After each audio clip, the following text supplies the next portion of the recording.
O ateísmo se divide em dois grupos. No ateísmo propriamente dito, com estruturas de pensamento conhecidas no Ocidente, como o existencialismo do tipo ateu, positivismo lógico, o marxismo, o fascismo. A gente não está querendo julgar ninguém, estou falando dos escritos de Marx. Marx se dizia ateu, né? Assim como a proposta de pensamento fascista também tem essa ideia. O chamado humanismo ateu e o budismo, pouca gente imagina isso, é uma postura de fé essencialmente ateísta. O budismo não conta com realidade de divindades. No panteísmo, a gente tem o panteísmo que vem do oriental, né, que tem a sua origem maior no pensamento indiano clássico, que deu origem ao taoísmo, hinduísmo e ao budismo. O budismo ele concentra uma tendência panteísta junto com a ateísta que a gente vai mencionar. No mundo ocidental, a gente tem a tradição espírita, pensamento de Hegel, Henri Bergson, Alfred North Whitehead, movimento New Age, são de perfil panteísta, o jeito de entender a realidade. No mundo teísta, tivemos uma pequena divisão de alguns filósofos deístas que dizem que Deus existe, criou tudo, deu corda e foi passear, abandonou e não mexe mais em nada, aposentou, né? Entrou na nova reforma da Previdência, então ele não está aí mais. Na tradição monoteísta você tem judaísmo, cristianismo, islamismo e a tradição ortodoxa, católica e protestante com os diversos grupos diferentes. Então vamos tentar entender como é que as coisas se caminham. Vamos lá, rapidamente aí. Mais um toquinho até aparecer o slide completo. A gente começa com a perspectiva que existe no hinduísmo. Hinduísmo com as derivações. O hinduísmo é a religião predominante do continente indiano. A Índia, a gente fala que é um país, mas na verdade é um mundo, né? Tem mais de 800 grupos étnicos distintos em termos de línguas e dialetos. Então, qual que é a ideia? Tudo é um e tudo é Deus. Ou seja, toda a realidade à nossa volta é divinizada. No hinduísmo, oficialmente, existem várias divindades. Ele é politeísta. Mas a ideia fundamental é que tudo é divino. Esse é um elemento essencial. O ser humano, portanto, é um ser divino. E o propósito da vida é a pessoa descobrir e reconhecer internamente essa dita natureza divina que há na pessoa.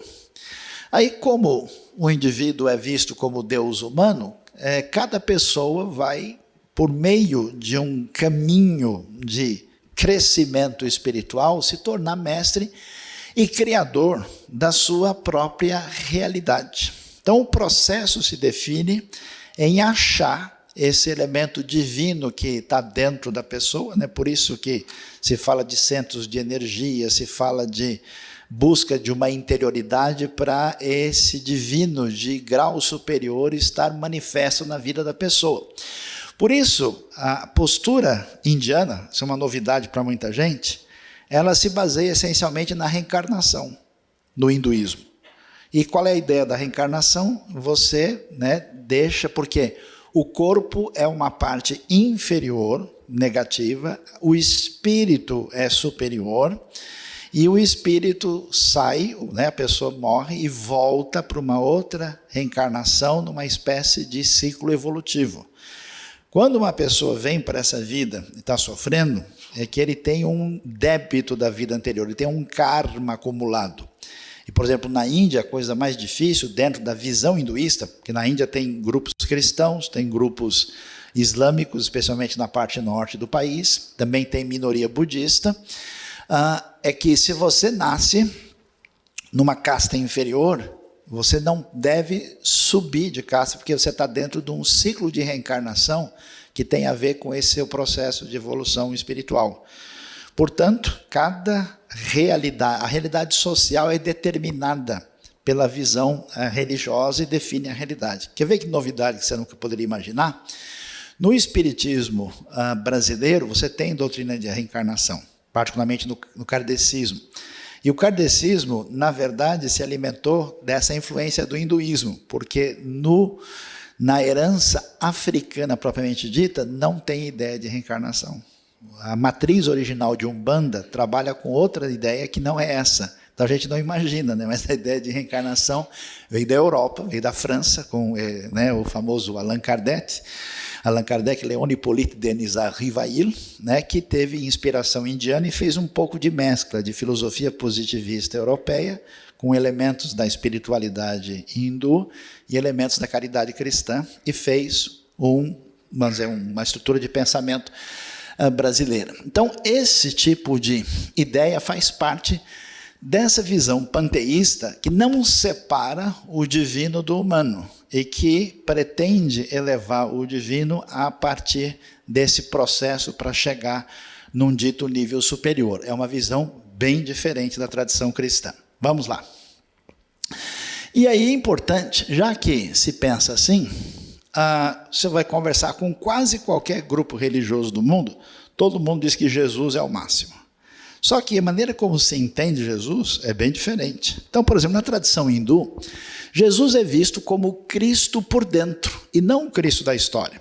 Então, Cristo é uma espécie de elemento espiritual profundo que estava dentro da pessoa de Jesus. O Jesus, pessoa propriamente dito, não importa tanto, você tem que achar o Cristo que está dentro dele e também o que está dentro de você.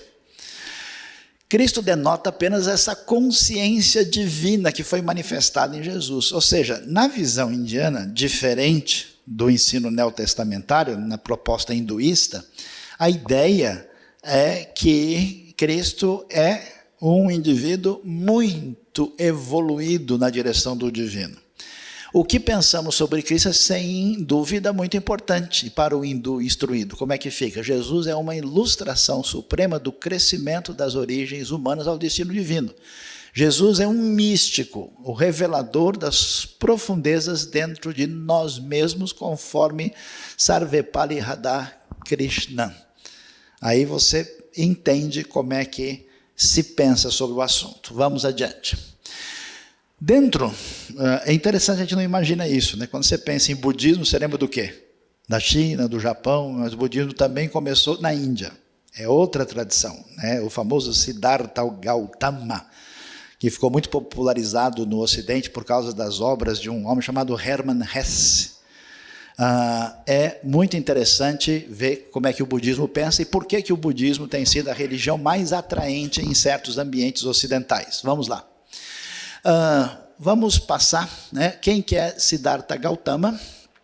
Era uma espécie de pessoa muito rica, de origem indiana, e que com o tempo começou a perceber como as pessoas sofriam e passou a buscar uma espiritualidade profunda, até que um determinado dia ele recebe uma condição especial de iluminação e passa, inclusive deixa esposa, deixa filhos e passa a se dedicar à sua missão. No final do século VI a.C., e aí o budismo é uma coisa muito diferente. O que é Deus? Silêncio, Nietzsche. Quem é você? Um Deus? Não. Um anjo? Não. Um santo? Não. Sou iluminado. Buda do sânscrito, acordar e saber. Sânscrito é a língua mais antiga da Índia, uma das línguas mais importantes da tradição indo-europeia e que tem relação com as línguas da Europa no tempo mais antigo. Vamos entender um pouquinho mais do budismo. Vamos lá. O budismo entende a coisa, o chamado caminho de Buda tem o que é chamado de 4 verdades. Qual que foi a percepção do Siddhartha Gautama? Ele viu o seguinte: as pessoas vivem sofrendo, a experiência da dor está sempre disponível e as pessoas estão em sofrimento. Portanto, o grande problema da experiência é a dor, o sofrimento. O sofrimento é resultado do quê? Por que a gente tem frustração? Porque a gente quer, a gente deseja. Se a pessoa não desejar nada, ele não tem decepção. Se ele não tem nenhum anseio, não tem como ele ficar frustrado. Então ele diz que a raiz do sofrimento, que é a experiência complicada, né, que se opõe a uma consciência elevada de espiritualidade, está ligada com isso. Então, como é que se resolve a vida? É preciso parar de sofrer. E se a gente para de sofrer, tem que fazer o quê? Eliminar o desejo. Ou seja, basta não querer, não desejar, que você não vai sofrer. Então, a coisa é assim, um tanto quanto simples, mas ela envolve um processo de aniquilação de si mesmo, de busca de uma elevação, de uma ascese espiritual. Existe um caminho, né, chamado a Vereda dos 8 Passos. O budismo é muito forte, especialmente no sudeste e nordeste da Ásia. Talvez o país mais budista mesmo seja a Tailândia, que é oficialmente budista.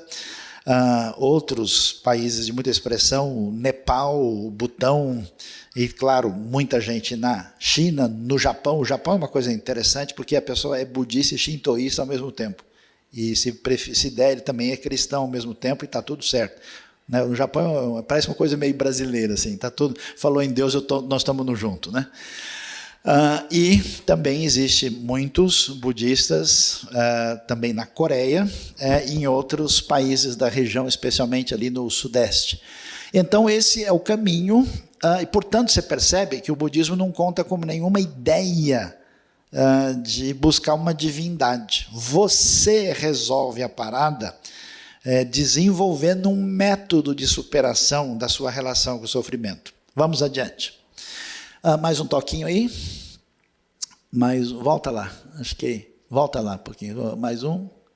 Ó, tá vendo isso aí? Ó? Isso aí é o Dalai Lama recebendo um presente de aniversário, né? Parabéns. Ele fala: puxa, que legal, ganhei nada, exatamente o que eu queria, né? É uma brincadeira, mas é uma brincadeira que explica o que está envolvido nesse tipo de pensamento. Quer ver? Vamos lá. A busca da eliminação da vontade, do desejo, aniquilação de si mesmo para alcançar o nirvana. Então, quer dizer, o budismo é uma expressão religiosa, filosófica de aniquilação dos próprios desejos, um caminho de superação do controle. Depois que a pessoa faz uma série de exercícios nessa direção. Tem até umas propagandas, uma muito interessante, que sai um carro super novo, de último lançamento, que todo mundo quer, e tem um grupo de monges assim, fazendo, né, um monte de rituais, aí os caras param ver o carro e ninguém aguenta. Então, quer dizer, é muito focado exatamente nisso. Olha só a expressão que vem de um estudioso budista famoso no Japão, D.T. Suzuki: eu entro na água e não faço onda. Isso vocês vão entender já porque é tão significativo. A individualidade é ficção.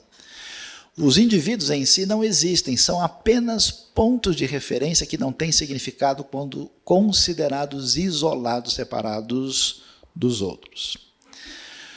No mundo panteísta e no mundo budista, que mistura o panteísmo com um tipo de ateísmo, a realidade da vida envolve a desvalorização completa do indivíduo. Aliás, isso passa pela doutrina da reencarnação, porque na reencarnação quem é você?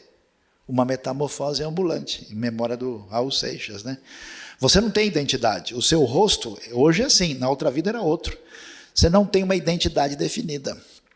Na Bíblia, até os cabelos da nossa cabeça estão contados. Em alguns casos é mais fácil, em outros não é tão simples, né? Você é único, você é uma pessoa sem igual. Deus ama cada pessoa individualmente, cada pessoa é feita especialmente à imagem e semelhança de Deus. Nesse ambiente, o que vale é o todo. O objetivo da espiritualidade é o indivíduo mergulhar até o desaparecimento do eu, para que ele faça parte do uno absoluto. É um tipo de pensamento paralelo que já existia na Grécia Antiga também, mas é um tipo de espiritualidade onde a individualidade não tem significado. Não há muita base para o que a gente pode chamar de personalidade propriamente dita, né? E até um negócio complicado, porque a consciência e a razão são elementos que atuam contra a espiritualidade. Vamos adiante, vamos lá. Olha lá, embora seja muito variável, o budismo é essencialmente ateísta nos seus ensinos, né?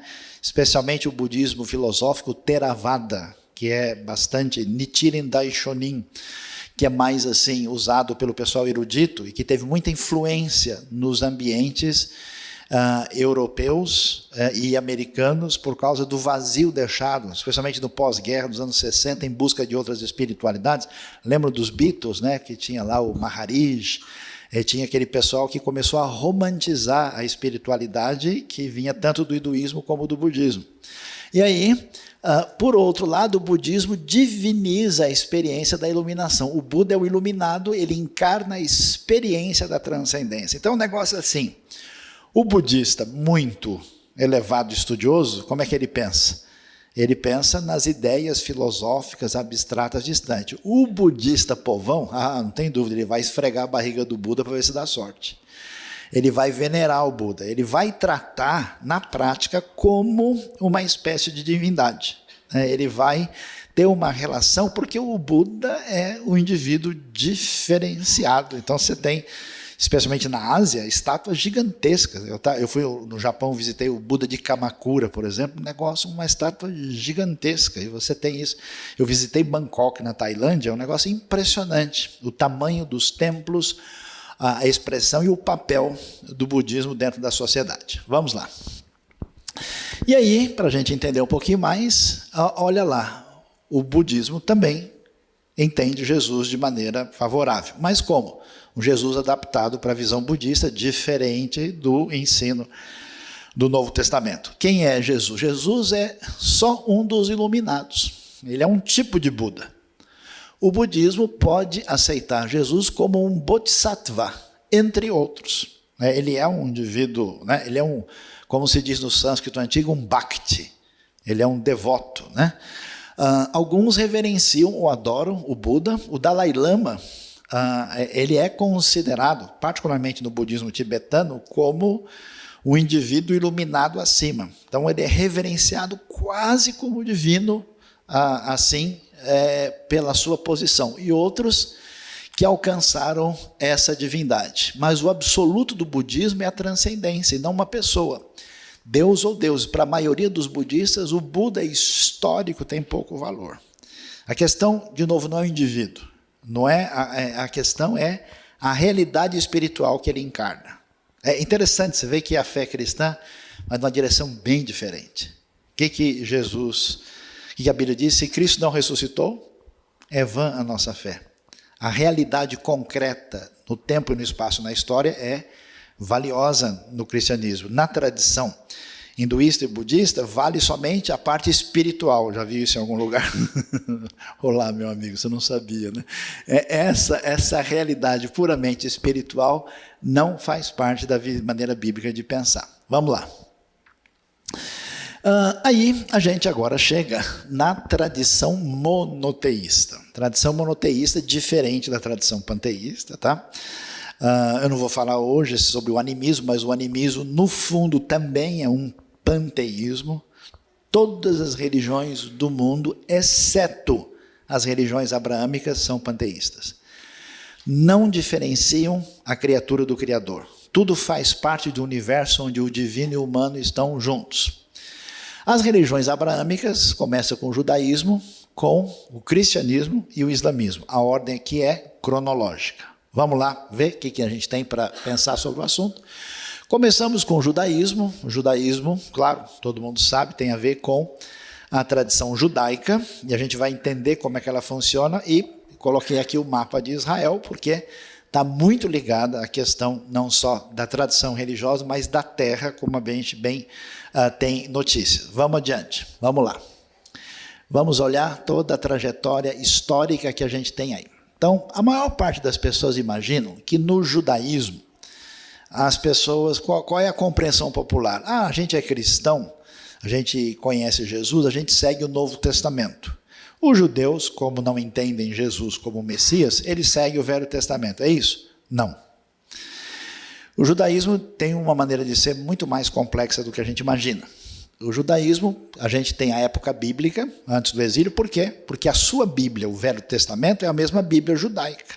A pessoa me pergunta, qual é a Bíblia dos judeus? Bom, a Bíblia dos judeus é a sua, tirando o Novo Testamento. É o chamado Tanar, né? É as mesmas histórias de Davi, de Salomão, de Esther, que você conhece, que eles aprendem.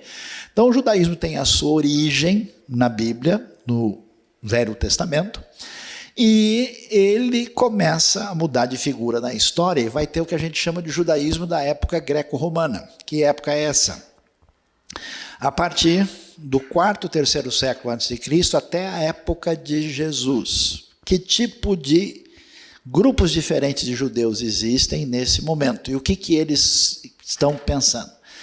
Eles estão tentando definir o papel do povo dentro da terra, porque eles foram e chegaram a um lugar que é a terra prometida, e agora eles estão em crise porque ela está sendo dominada pelos estrangeiros. Eles têm um templo, que é o templo onde Jesus vai. Lembra lá que ele expulsa os mercadores que estão usando do templo indevidamente, onde existe um sacerdócio, quando as pessoas vão lá apresentar suas ofertas e sacrifícios pelos seus pecados, e nessa relação de culto. E nesse momento da história, o judeu já tem o que a gente pode dizer assim, a Bíblia, o Velho Testamento, com o foco principal na primeira parte da Bíblia, que é a lei, a Torá, os 5 livros. E havia grupos diferentes. Que grupos eram esses? Primeiro, os fariseus, que você conhece de ler o Novo Testamento. Os fariseus eram um tipo de pessoa muito religiosa, muito preocupada com os detalhes da lei e que se chamavam a si mesmo de separados. E eles diziam o seguinte: o que importa na vida é estudar a Torá e seguir as suas regulamentações. Isso parece uma coisa simples, mas quer dizer que nesse momento os fariseus estão menos preocupados com rituais e estão mais preocupados com mandamentos a serem obedecidos. Os saduceus foi uma derivação que vem aí da época dos asmoneus. O foco maior deles era dentro do templo. Eles que controlavam a situação lá dentro, eles que tinham domínio da área sacerdotal. E a corrupção, nesse momento, entre os saduceus era muito forte por causa da relação com os romanos. Que sabe aquele negócio de misturar política com religião e ganhar vantagem com isso? Você nunca ouviu falar disso em lugar nenhum? Pois é, acontecia isso aí. E tinha um pessoal que diz, olha, a coisa está tão feia que sabe de uma coisa, não tem jeito. Então vamos largar tudo e vamos lá para o deserto jejuar e orar que a gente ganha mais. Esse pessoal, os judeus do deserto, a gente tem a famosa comunidade de Qumran, onde foram achar os manuscritos do Mar Morto, eles aguardavam o fim do mundo e eles fizeram o quê? Voltaram as costas para o templo. E tinha o pessoal, que era o pessoal barra pesada, que eram os zelotes. Entre eles havia um grupo chamado sicários. Esses caras andaram com punhais prontos para atacar quem ameaçasse a atitude nacionalista deles. Eles matavam romanos pelas costas com um punhal. Então era o pessoal assim, revolucionário, disposto, nada de novo debaixo do sol. Dá uma estudada na Bíblia, você vai perceber. E a discussão deles é preocupados com a terra e com o povo. E nesse momento surge, dentro do ambiente judaico, um rabino diferente chamado Jesus de Nazaré. Jesus de Nazaré é visto pelas pessoas como um rabino que ensina e que logo vai se apresentar como o Messias das profecias. E eles então começam a seguir. Os seguidores de Jesus, eles não se chamavam cristãos. Eles nem sabiam. Jesus nunca veio, vinha aqui fundar uma religião nova, deixa eu arrumar uma placa, abrir o CNPJ hoje. Não. Ele proclamou que ele era o Messias que chegou para o povo judeu e para todo o mundo e todas as nações, e depois é que vai nascer o rótulo oficial cristianismo, mas a princípio eles são discípulos deles, fazem parte inicialmente de um grupo dentro da tradição judaica. Vamos adiante, vamos lá. Nessa época, no ambiente do Novo Testamento, existia um tribunal religioso que controlava tudo lá. Fariseus e saduceus serviam no grande sinédrio, que era um tribunal, uma suprema corte judaica, que tinha 71 membros responsáveis para interpretar a lei. E número ímpar, porque para poder votar, né? Se qualquer coisa está resolvido. A maioria era de saduceus, mas o povo gostava mais dos fariseus, que era mais próximo deles, o que equilibrava o sinédrio. E os saduceus, como a gente disse, estavam numa ligação direta com os romanos que garantiam privilégios para eles. Quando você vê questões envolvidas no julgamento de Jesus e outras coisas, a participação do sinédrio era fundamental. Era assim que se definiam as coisas, conforme a lei judaica. E aí? Vamos lá. E aí a gente vai e vê, né, uma coisa interessante que ajuda a gente a entender o próprio ambiente do Novo Testamento. Os judeus no deserto, como em Qumran, eles rejeitaram, isso que é uma coisa importante, presta atenção, pessoal. O pessoal diz, mas em religião acontece isso, eu vi aquilo. Grande novidade, se você ler a Bíblia, você vai ver essa deterioração da religião institucional em toda hora, em toda parte. Faz parte do ensino bíblico. Então, quando a coisa ficou muito ruim em Jerusalém, esse pessoal saiu fora. Eles criam que Jerusalém e o templo estavam corrompidos e diziam, olha, Deus vai destruir essa turma. Aí eles saíram de Jerusalém e estavam em busca de purificação no deserto, viviam lá numa comunidade realmente dedicada, né, para tentar fazer o melhor possível para a sua vida espiritual. E eles aqui deixaram os manuscritos mais importantes da Bíblia que a gente conhece, que são os manuscritos do Mar Morto. Vamos adiante. Olha lá, o que acontece para a gente poder entender o que se sucedeu nesse ambiente problemático? O que houve? Os judeus entraram em guerra contra Roma. Uma guerra que durou de 66 a 72, 73, que a fortaleza de Massada é testemunha disso, tem até o filme famoso, né? Quando os romanos detonam os judeus, aí o que acontece? Acaba, não tem mais saduceu. Por que não tem mais saduceu? Porque o templo foi destruído, não tem mais templo. E se não tem mais templo, o que vai acontecer com o judaísmo? Crise total. Por quê? Porque você depende da sua relação com Deus, do que se faz no templo. O templo é o centro de tudo. Então os saduceus desaparecem, os judeus do deserto também, porque os romanos vão perseguindo, eles vão atrás, e uma boa parte deles muito possivelmente tenham se convertido ao cristianismo primitivo, outros foram dizimados mesmo, e os zelotes, que era a turma barra pesada, que eram os revolucionários, né, esses então viraram farinha, né? E houve uma segunda destruição romana no ano 135, na época de Adriano. Então o que acontece?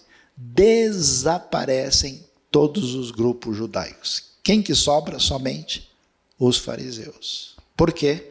Porque os fariseus desenvolveram uma religiosidade que era independente do templo. Estava ligado com o quê? Estudar a Bíblia e guardar suas leis. Eles transferiram o centro religioso de Jerusalém para Galileia, para uma cidade chamada Yavne, que é chamada em latim de Jamnia. E aí foi nessa época que a sinagoga começa a ter um papel importante. Que a sinagoga não é um lugar de culto, ela é um encontro da comunidade e era um lugar onde as pessoas se reuniam por vários propósitos, e também tinha escola. Ela vai virar uma academia. E aí vai surgir o quê? O que a gente chama de judaísmo rabínico. Então, quando você lê o Velho Testamento, é uma coisa. Quando você vê os judeus na época do Novo Testamento, é outra coisa. Quando você vê o judaísmo que a gente encontra na história mais recente, é outra coisa. Como é que é o judaísmo rabínico? O judaísmo rabínico procura estudar a Bíblia, o Velho Testamento, e outras tradições que a gente já vai falar aqui para vocês. E ele hoje é basicamente dividido assim, em ortodoxia, judaísmo de reforma e o dito conservador. Mas vamos para frente para a gente entender um pouquinho mais. Como a gente mencionou, o domínio fariseu aparece porque eles são os pais espirituais do judaísmo moderno. Eles criam que uma lei, olha só a novidade. Muita gente conversa, eu tenho amigos, né, que conversam com o judeu falou para mim uma coisa, que Moisés, que Josué, ou que Davi disse isso, e eu nunca encontrei isso em lugar nenhum. Por que não encontrou? Porque não tem. Não está na Bíblia. Está onde? Numa lei oral. Que lei oral é essa? Eles acreditam, no judaísmo atual, que uma lei oral foi dada por Deus a Moisés no Sinai junto com a Torá. Então tem outra. Tem a Bíblia espelho. Tem a conexão. Essa lei que começa com o farisaísmo, que é mantida no judaísmo rabínico hoje, então tem uma preponderância chamada Torá BLP, a Torá oral. Ela é referência para tudo na vida. As leis da Torá eram dadas e estavam abertas à interpretação. E o que esses fariseus tentaram fazer? O que é que significa exatamente isso? A lei oral era a interpretação das leis dadas por Deus. O que isso de fato quer dizer como é que eu vou praticar, foi o esforço deles. Então vamos lá. Aí você vai ver que no judaísmo a gente tem uma série de escritos sagrados que começam com o Velho Testamento, que é chamado em hebraico de Tanakh. Por quê? Tá vem de T, da primeira letra Torá, que é a lei. A segunda, N, é Neviim, profetas, e Ketuvim, escritos. É assim que é dividido, não é igual a gente tem, né? A lei, históricos, poéticos, profetas, não divide assim, divide dessa maneira. E a ordem também dos livros é diferente. Quando se desenvolve a tradição farisaica e rabínica, eles começam a desenvolver outros escritos que são essa lei oral. Começa com a chamada Mishnah, que é o primeiro escrito mais antigo, que literalmente é a repetição, é a lei oral. Depois tem a chamada Gemara, que quer dizer estudo, que é um comentário que os estudiosos rabinos fizeram da Mishnah. E o Talmud, que é a união disso, é a instrução, tem as discussões rabínicas que envolvem leis, ética e história. Quer ver? Vamos mais na frente para a gente olhar direitinho. Olha aí, isso é uma página do Talmud. Está vendo? Você tem a discussão sobre um tema que, via de regra, é tirado da lei. Aí você tem ali naquela coluna Mishnah, que é a parte mais antiga, que é a chamada lei oral. A Gemara, que é o comentário dos rabinos em volta. E aí tem algumas pessoas que são os top da história judaica. É tipo Lutero, o Calvino deles. Né? Quem são? Então tem o famoso Rashi, que é um dos principais, né? Ali o comentário dos alunos de Rashi, a tradição de Rashi ali. O do Rashi, propriamente dito, aqui à direita. O Rav Nissim Gaon também é importante, é um lá do contexto histórico valioso, e também referências ao principal pensador judaico religioso da história, chamado Moshe ben Maimon, conhecido como Maimônides. Então, o que o judaísmo segue efetivamente? Isso, a tradição talmúdica. Essa é a referência. Por que a pessoa faz isso? Faz isso porque a interpretação é essa. Vamos lá. Aí nós vamos ver que, em função do que acontece, os judeus vão ter uma história muito peculiar, né? Eles vão se espalhar. Então você tem ali um resumo, né, de como é que eles se desenvolvem na história. Eles saem da terra de Israel nessa época, vão se espalhar pelo norte da África, vão passar pela região em volta aí no Oriente Médio, vão entrar na Europa, Portugal e Espanha, vão para vários países, Itália, França, Inglaterra, Alemanha, depois, mais tarde, vão chegar na Europa Oriental, né, na parte, o lugar onde eles conseguiram concentrar um número maior foi na Polônia, e por isso que na Polônia aconteceu o maior desastre na época do Holocausto, né, e também uma tradição forte na época do Império Otomano, e depois para as Américas, nos tempos mais recentes. Essa tradição faz com que a gente tenha diversos tipos diferentes de tradições judaicas, porque são judeus de tempos diferentes, em culturas diferentes. Então tem judeu da Ucrânia, judeu da África, da Etiópia, judeu do Iêmen, judeu americano e judeu português, espanhol. Eles são muito distintos por uma série de razões. Vamos lá. E aí, o judaísmo tem um impacto muito grande pelas duas coisas que acontecem no século XX. Um é o fenômeno do Holocausto, que foi o genocídio nazista, que matou 6 milhões de judeus, entre tantas outras atrocidades, e logo depois o surgimento do Estado de Israel, que produz toda uma discussão enorme na tradição judaica sobre o sentido disso para a realidade de hoje, para a própria realidade do judaísmo. Vamos lá. Aí, como é que funciona o judaísmo? Veja bem para a gente entender. Toda a discussão no mundo judaico é o seguinte: Deus tem uma vontade. Essa vontade está onde? Na lei que ele revelou. E essa lei precisa ser cumprida. De que jeito? Do jeito exatamente que ele definiu. O judaísmo ortodoxo diz: não é para perguntar, não é para discutir, é para fazer.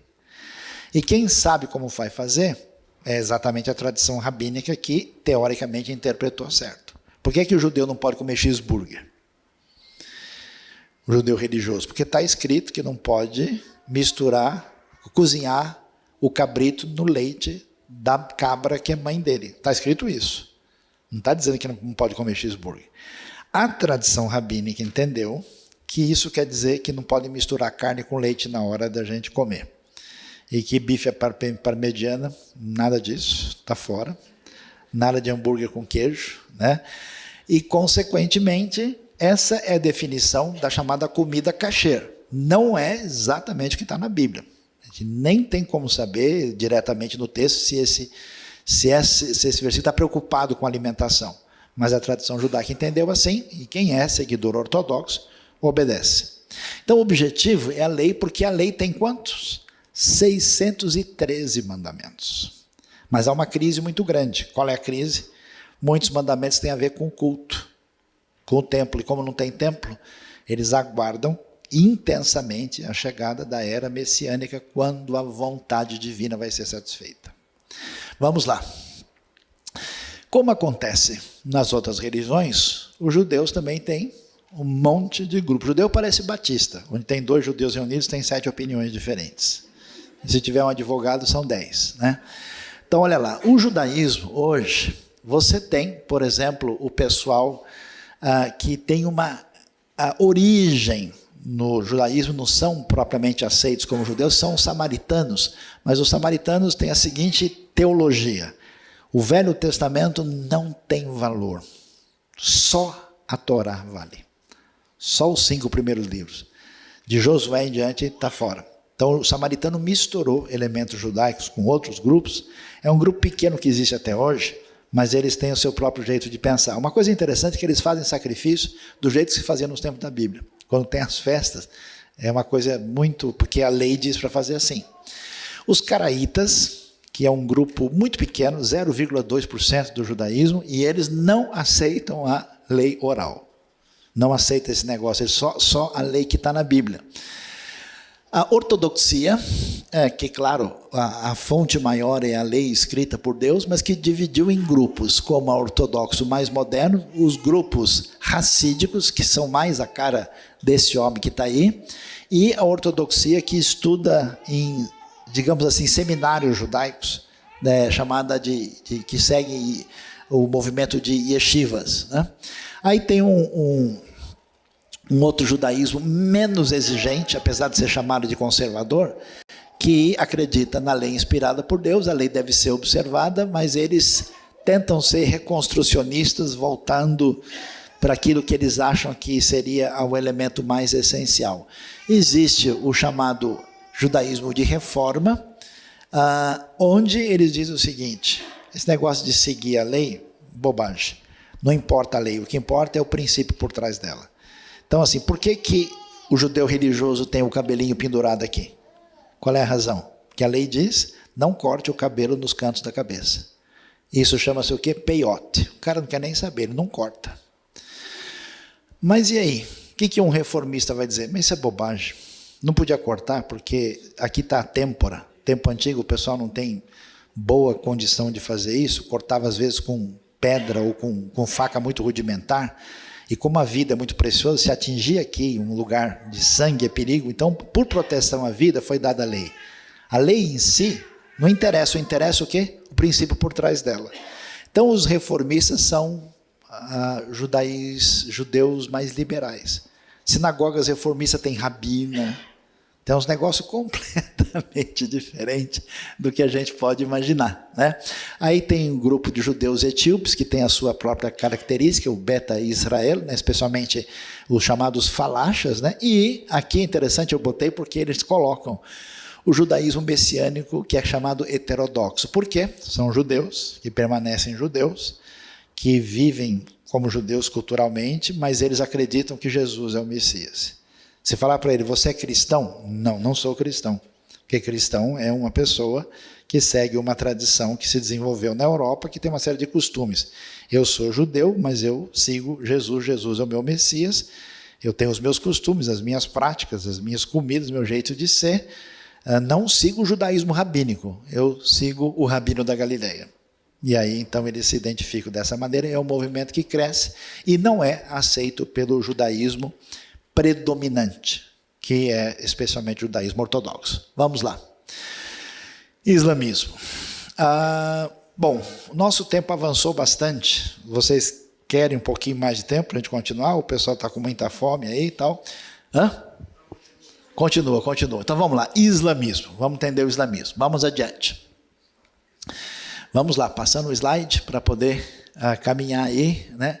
Vamos lá, o islamismo é uma religião muito mais recente. Quando é que começa o islamismo? Século VII depois de Cristo. Ou seja, 600 anos depois do cristianismo. Quando o islamismo começa, o mundo em volta da Arábia é um mundo ou pagão, animista, ou cristão, na sua maioria. E claro, com comunidades judaicas também. Maomé era um indivíduo que casou com uma mulher chamada Khadija, inclusive mais velha do que ele, que tinha um sogro com um certo recurso, um mercador, e ele tem umas revelações, segundo ele, visitas do arcanjo Gabriel, e que ele recebe a revelação dizendo que ele é chamado como o último profeta de Deus. A proposta do Islã, então, é ser o último monoteísmo definitivo. E é impressionante que, como ele tenta fazer isso, ele não é aceito. E aí ele foge. Essa fuga dele famosa, que é para Medina, a cidade antiga. Quando ele vai, acontece no ano 622 depois de Cristo. E a partir daí se inicia a contagem do calendário islâmico. E essa fuga fez com que ele se arregimentasse, conseguisse voltar para Meca vitorioso, e ele vive, desde o surgimento do islamismo oficialmente, só 10 anos. Ele vai morrer em 632. Aqui, você dá uma olhada no mapa da expansão do islamismo, de 622 a 750. Só para você ter uma ideia, essa área mais alaranjada escura aqui, é até 632, na morte de Maomé. Depois, você veja a expansão. Eles vão chegar em Jerusalém em 638. Vão chegar no Egito em 641. E eles prosseguem, até 750, eles entram, né, na Península Ibérica, eles vão estar em conflito com os reinos bizantinos e europeus que ainda resistem ao avanço islâmico, mas vão muito para a região, não só da Pérsia, Afeganistão, e vão chegar na Índia. A gente não sabe, mas a Índia hoje tem mais ou menos uns 150 milhões de muçulmanos. É um país com muita população islâmica, especialmente no norte. Vamos adiante. Mais um toque aí para a gente perceber.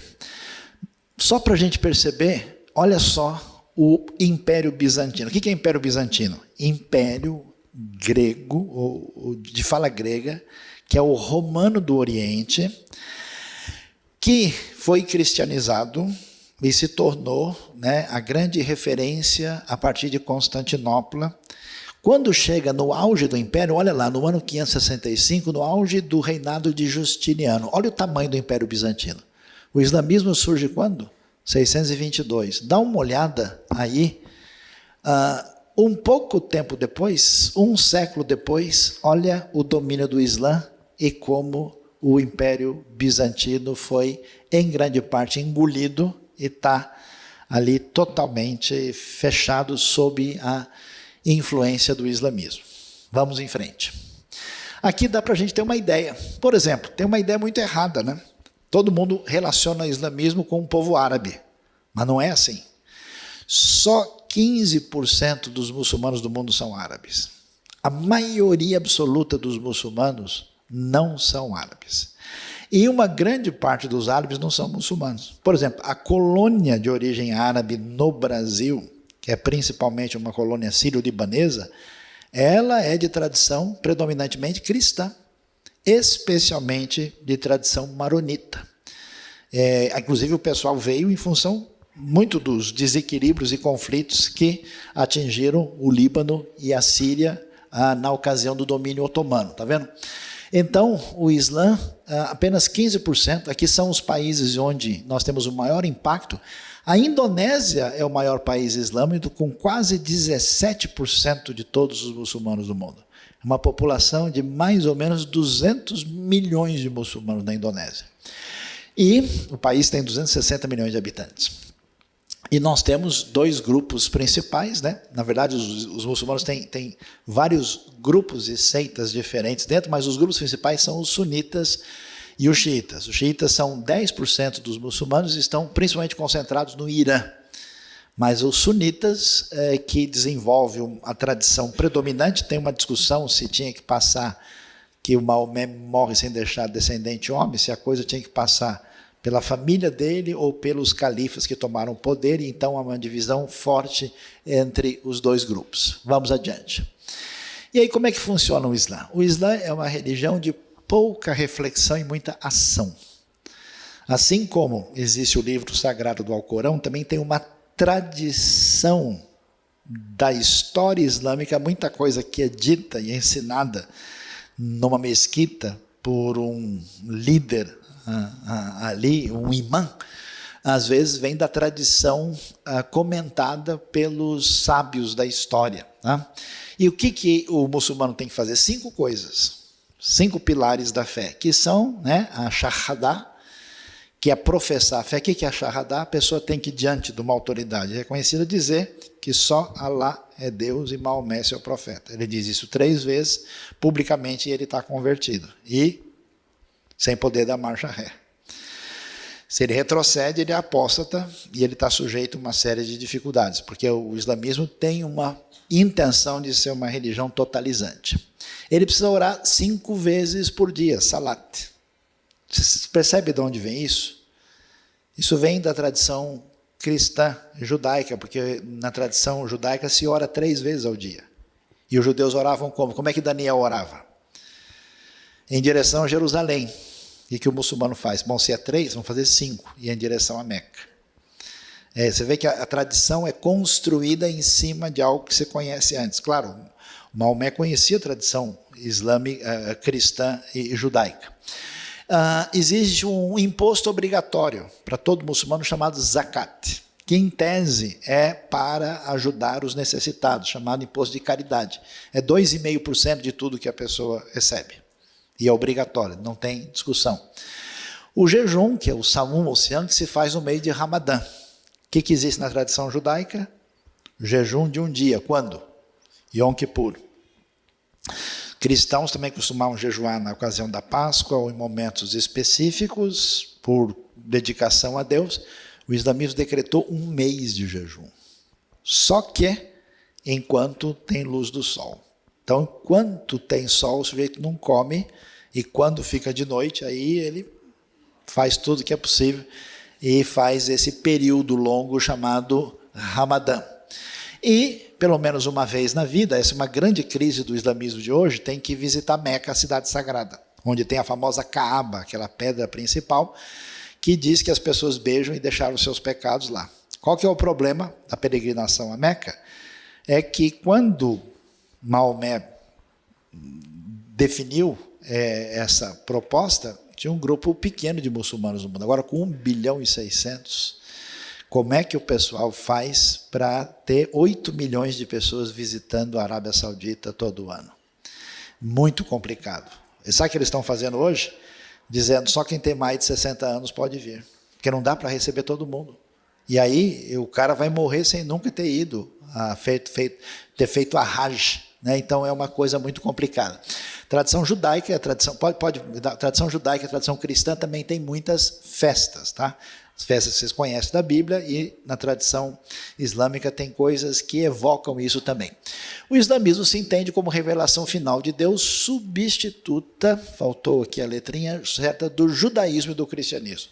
Por isso, a ideia de, ao mesmo tempo que diz que cristãos e judeus são monoteístas, mas eles, ao mesmo tempo, são vistos como infiéis, e a proposta islâmica é muito forte no sentido de conquistar todos os grupos humanos para a sua maneira de pensar. O que mais? Vamos lá?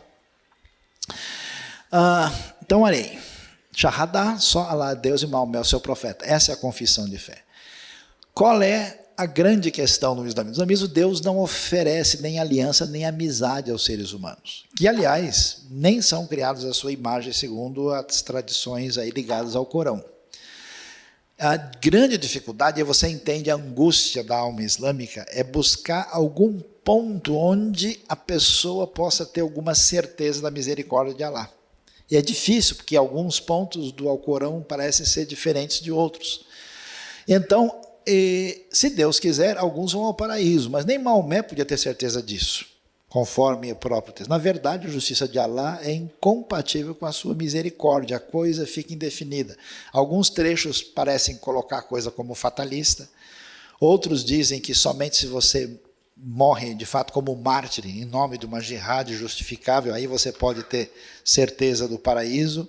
A luta e a busca disso é um negócio muito forte, né?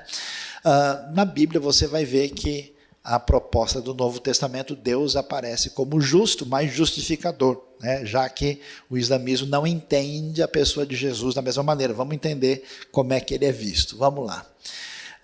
Pouca gente imagina, mais um toque aí, isso, que o islamismo fala muito de Jesus. Ele é o Corão, que tem 114 capítulos, chamadas suras. Lê Sura 92, 93, 94, tem muita coisa sobre o profeta Isa. O que diz lá? Qual que é? Jesus é um verdadeiro profeta. Dos 6 profetas mais importantes da história, Jesus é apresentado como um deles, como Noé, Abraão, Moisés. O muçulmano vai dizer para você que ama Jesus, porque ele é um profeta muito especial. Aliás, como o islamismo foi feito em cima da tradição cristã, de fato, em muitos trechos do Alcorão, Jesus aparece com mais destaque do que o próprio Maomé. Um negócio interessante. Tem muita gente hoje que tem uma maneira de testemunhar de Jesus através da própria literatura islâmica, porque tem muito caminho para isso. Jesus nasceu da honrada Virgem Maria, aliás, tem uma veneração Maria muito forte no islamismo, que pouca gente imagina, e Jesus fez muito mais milagres do que Maomé. No próprio texto do Alcorão você vai ver isso. E eles entendem que Jesus não foi crucificado, e não é bem que ele morreu e ressuscitou, mas ele não ficou no túmulo como os outros. Ele subiu aos céus numa situação única e diferente. Vamos ver. Aí, o profeta Isa, como é chamado, Jesus ascendeu ao céu ao final do seu ministério. E adivinha você, qual é a esperança islâmica? A volta de Jesus. Nossa, que coisa estranha. Jesus vai voltar. Mas para quê? Para converter todo mundo ao islamismo. Ele não volta como Jesus. Você entende agora que esses escritos, essas tradições são conhecidas, e quando se dá a elaboração da mentalidade islâmica, isso recebe um jeito de definir as coisas diferentes 600 anos depois? Jesus voltará para julgar o mundo e não Maomé. Ele então vem com esse papel de preparar o mundo para o domínio islâmico completo, que é o desfecho da história. Então é uma ideia muito diferente. Jesus não morreu na cruz, segundo eles dizem, Alá o levou e outra pessoa foi crucificada em seu lugar, e o pessoal confundiu e deixou os registros que no Evangelho equivocados. Essa é. Por que isso é muito difícil de levar a sério historicamente? Porque foi escrito na Arábia 600 anos depois. Mesmo que você não acredite em nada, você vai ver que um testemunho desse não tem, digamos assim, validade de investigação propriamente dito. Só tem que acreditar que o Alcorão falou e ninguém discute. E qual é a grande crise do islamismo? Jesus não pode ser considerado filho de Deus. Eu estava uma vez na Jordânia com um grupo de pessoas, e o nosso amigo lá começou a dizer, não, porque Deus não tem filho, que isso é um absurdo, não sei o quê, e começou, né, a bater. Aí eu esperei um pouquinho para tirar a bola sem fazer falta, né, devagar, até que eu cheguei e disse, olha, interessante, né, que as pessoas entenderam, aí talvez houve alguma confusão de compreensão das coisas, porque a Bíblia fala, né, de Jesus como filho, mas não é filho que Deus desceu e se encontrou com Maria e eles tiveram um relacionamento físico e nasceu um filho. É claro que não. Ele é filho de Deus no sentido de que ele é divino, ele é semelhante ao próprio Pai, como o Pai ele é. Por exemplo, a tradição islâmica fala que o Corão, o Alcorão, ele é um Ilkitab, que ele é a mãe dos livros. E com certeza não nasceu nenhum livro dentro da barriga do Alcorão para surgir depois, que mãe aí é usado no sentido figurado. Da mesma maneira, quando se diz que Jesus é filho de Deus, não quer dizer que Deus saiu com o nenê da maternidade porque fez teste genético lá. O sentido não é esse, foi mal entendido. Aí ele ficou pensativo, que eu acho que ele não considerava isso, recebeu a crítica indevida. Ok, vamos lá. Olha lá como é que a tradição islâmica entende a realidade cristã. A Sura 5, 72 e 73, blasfemam os que dizem Deus é Cristo, filho de Maria, mas Cristo disse, ó filhos de Israel, adorem a Deus, meu Senhor e vosso Senhor, aqueles que acrescentam outros deuses além de Deus, Deus lhes proibirá o jardim e fogo será a sua morada, não haverá ninguém para auxiliar os malfeitores. Então, a rejeição surge do ensino bíblico de que Jesus é divino. Blasfemos que dizem Deus é um entre três, numa trindade, porque não há Deus além do único Deus. Se não mudarem suas palavras, um castigo muito grave atingirá os blasfemadores dentre eles. A ideia isso vem propriamente do Alcorão. Esse Yusuf Ali, é um grande erudito de uma universidade do Cairo, no Egito, que fez uma tradução que é considerada recomendável. Inclusive, ele tem um Alcorão com comentários, não tem, né, a Bíblia anotada, tem o Alcorão anotado também, né? Vamos lá. Cristianismo. É muita coisa, acho que não vai dar para a gente caminhar. Que horas nós temos aí? Já foi muito tempo, né? 10 para 1, muito tempo, a gente não tem condição, porque nós temos aí mais ou menos mais uns 20, 30 slides de cristianismo, contando toda... Eu vou dar um pequeno resumo aqui, e aí depois a gente marca um segundo momento para pensar sobre isso. Você tem o que a gente chama de uma tradição cristã original, e essa tradição cresce espontaneamente, né, pela expansão do evangelho, aí no início da igreja primitiva. Depois que esse cristianismo se estabelece, a gente vai ter o cristianismo definido como cristianismo de Estado, como uma religião permitida e depois oficial na época de Constantino. E aí nós vamos ter uma fé cristã ajustada e adaptada dentro desse mundo greco-romano. Começam a haver alguns conflitos, algumas ideias de opiniões diferentes, mas no ano 1054 acontece um problema sério. A tradição cristã de fala grega no Oriente e de fala latina no Ocidente entram num conflito tão grande que elas se separam e nasce a tradição ortodoxa separada da tradição católica. Aí você vai ter a igreja ortodoxa que originalmente é uma igreja ortodoxa grega, mas ela tem desdobramentos para toda aquela região do leste da Europa e daquela parte do mundo. Então você tem a igreja búlgara, a igreja russa, a igreja da Croácia, diversos daqueles países são igrejas predominantemente ortodoxas que têm umas certas variações em relação à tradição católico-romana. Tá? Uma discussão sobre como é que se entendia a trindade, os padres na tradição ortodoxa podem casar, o poder não é tão centralizado como no catolicismo romano, existem alguns elementos aí, elas não aceitam estátuas, elas têm ícones bidimensionais, tem alguns elementos diferentes. Mas foi mais um conflito especialmente de ordem política que causou mais a divisão. Aí, essa situação trouxe dificuldades, né, no contexto da história, de tal maneira que começam a surgir vários movimentos na Europa questionando o jeito de ser da Igreja Católica Medieval, que estava tendo muitas dificuldades. E esses movimentos surgem como? Surge um indivíduo chamado Savonarola na Itália, Pedro Valdo no norte da Itália, Jan Hus em Praga, na antiga Boêmia, Surge um outro movimento de John Wycliffe na Inglaterra com um grupo chamado os Lollardos. Essas pessoas começam a dizer, olha, a prática da igreja se afastou demais das origens. Nós temos algumas coisas muito diferentes do que a gente poderia imaginar. A igreja não reflete a Escritura, tem uma série de ensinamentos e a crise ética naquele momento é muito grande.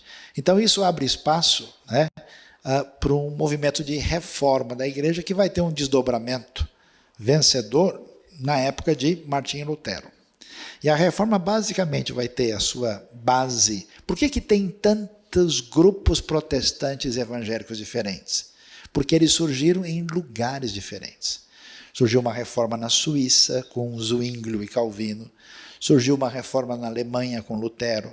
Surgiu o grupo de reforma mais exigente dos anabatistas na Suíça, na Alemanha e também na Holanda com os menonitas. Surgiu uma reforma meio esquisita na Inglaterra com o Henrique VIII, que tinha outros problemas e que depois a igreja teve um movimento purificador no decorrer da história. Mas os grupos surgem em momentos diferentes. E aí esse contexto diz, olha, a gente precisa entender o seguinte. Primeiro, a autoridade não está na instituição, está no texto. Então eles falaram sola escritura.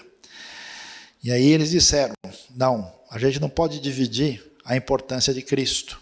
E aí então o que vale é solos Christus e soli Deo glória. Só Deus a glória e somente Cristo. E falaram que a nossa relação com Deus se define não por um monte de sacramento, nem por um monte de ritual, nem por um monte de indulgências, mas somente pela graça e pela fé que a pessoa se relaciona com Deus por meio de Cristo. E aí então esse movimento surge.